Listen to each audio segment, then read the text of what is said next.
પરીક્ષાના ડરે ભાગેલો વિદ્યાર્થી અમદાવાદમાંથી સલામત મળ્યો। 2.5 મહિના બાદ પુત્ર મળતા પરિવાર ભાવુક। વિસનગર પોલીસની માનવતાભરી કામગીરી। બોટલો વીણીને જીવતો હતો કિશોર। વિસનગર પોલીસે પરિવાર સાથે કરાવ્યો મિલન। સામાન્ય રીતે પોલીસનું નામ આવે ત્યારે કાયદો અને કાર્યવાહી યાદ આવે છે, પરંતુ વિસનગર પોલીસે સાબિત કર્યું છે કે પોલીસ માત્ર ગુનેગારોને પકડવાનું જ કામ નથી કરતી, પરંતુ વિખૂટા પડેલા પરિવારોને ફરી એક કરવાનું પુણ્યનું કામ પણ કરે છે।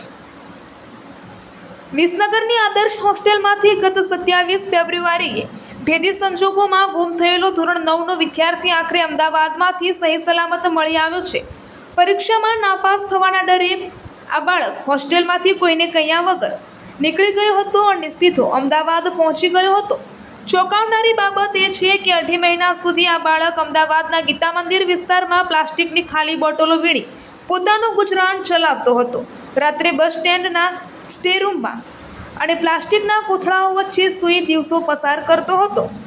વિસનગર પીઆઈ કેબી પટેલ અને તેમની ટીમે આ કેસને માત્ર તપાસ તરીકે નહીં, પરંતુ એક પરિવારને ફરી મળાવવાની જવાબદારી તરીકે લીધો।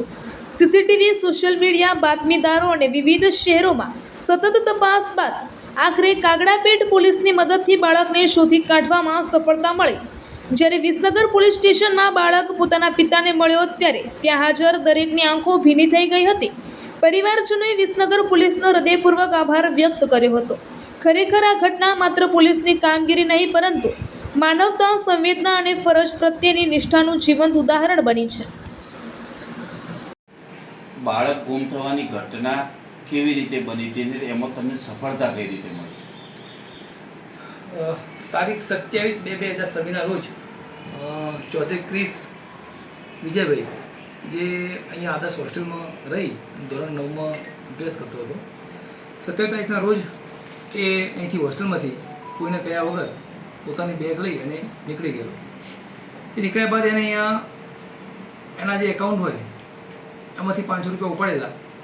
એ 500 રૂપિયામાંથી એને એક જગ્યાએ કંઈક બાકી હતા 80 રૂપિયા એવું બિલ ચૂકવી અને પછી બસ સ્ટેન્ડ ગયો રિક્ષા મારફતે। ત્યાંથી એસટી સ્ટેન્ડમાંથી બેસી અને અમદાવાદ એસટી બસમાં, લોકલ બસમાંથી અમદાવાદ પહોંચ્યો।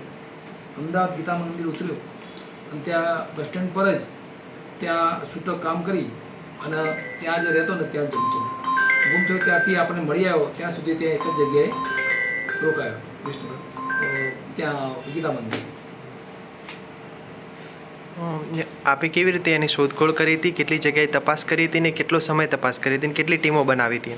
શરૂઆતમાં બાળક ગુમ થયો ત્યારે પ્રશ્ન એ હતો કે એની જોડે મોબાઈલ નહોતો કે બીજા કોઈ એને જોડે જે કહેવાય સાધનો કંઈ હતા નહીં કે જેથી આપણને કડી મળી શકે।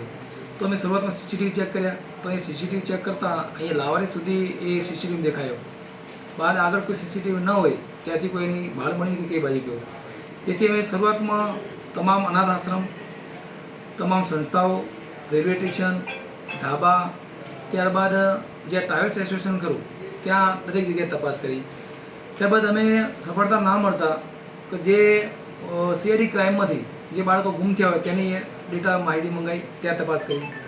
ત્યારબાદ અમે એનું પોસ્ટર બનાવી અને ઇનામ જાહેર કરી દરેક જે આપણું સોશિયલ મીડિયા જે વાયરલ કરવામાં આવ્યું, દરેક જગ્યાએ દરેક સંસ્થામાં પહોંચવામાં આવ્યું। જ્યાં ત્યારબાદ તપાસ માટે વલસાડ, વાપી, સુરત, અમદાવાદ, મોટા દરેક સિટીમાં તપાસ કરવામાં આવી। છેલ્લે તમને સફળતા ક્યાં મળી? છેલ્લે મેં જે આ વાયરલ કરેલું હતું એનું મિસિંગ જે પોસ્ટર બનાવીને એના અનુસંધાનમાં આ એક બાળક તરીકે ત્યાંની જે કાગડાપેટ પોલીસ સ્ટેશન ખરું ત્યાં એ ધ્યાનમાં આવેલું અને એમને અમારો કોન્ટેક્ટ કરતાં અમે તેમને વાત કરી કે તમે જે વેરીફાઈ કરો એના સેમ એના જેવું દેખાય છે એવું અમને જણાવ્યું। ત્યારબાદ ત્યાંની પોલીસ ત્યાં જઈને પૂછ્યું કે તારું નામ શું? તો કે મારું નામ છે ક્રિસ ચૌધરી। તો કયું વતન? કે પાટણ। તો ત્યારબાદ વેરીફાઈ થયું અને અમે અહીંથી એનો ફોટો મંગાવી અને વેરીફાઈ કરતાં જે આપણે બાળક જે ગુમ થયું હતું એ પોતે હતું અને આપણને આ રીતે સફળતા મળી। બાળક આટલા સમયથી ત્યાં રોકાયેલું તો શું કરતો હતો અને ત્યાંનું છુપાવવા પાછળનું કારણ શું જાણવા મળ્યું છે? અહીંયાથી નીકળ્યા બાદ ત્યાં ગીતા મંદિર જ રોકાયો આટલા દિવસ। ત્યાં શરૂઆતમાં એ ત્યાં બાજુમાં એક રસોડું ચાલતું હતું રામરોટી, ત્યાં જમતો અને ત્યારબાદ 5 દિવસ ત્યાં જમ્યો। પછી એ જે બાટલા મેળવવાનું જે કામ આવે એ બાટલા મેળવવાનું કામ કરી અને ત્યાં બસ સ્ટેન્ડનું જે રેસ્ટ રૂમ ખરો ત્યાં સૂઈ જતો। કોઈ વાર ત્યાં એના જે બાટલા કલેક્ટ કરેલા હોય જ્યાં તો વેચાયા ના હોય ખાલી બોટલો, તો ત્યાં એનું ઓછું બને ત્યાં જઈ આરામ કરતો. દેશ અને દુનિયાના સમાચાર જોવા માટે અમારી ચેનલ MG લાઈવ ન્યૂઝને સબસ્ક્રાઇબ કરો અને બેલ આઇકોન પર ક્લિક કરો, જેથી રોજે રોજની અપડેટ આપને મળતી રહે. સાથે જ અમારું ફેસબુક અને ઇન્સ્ટાગ્રામ પેજને પણ ફોલો કરો.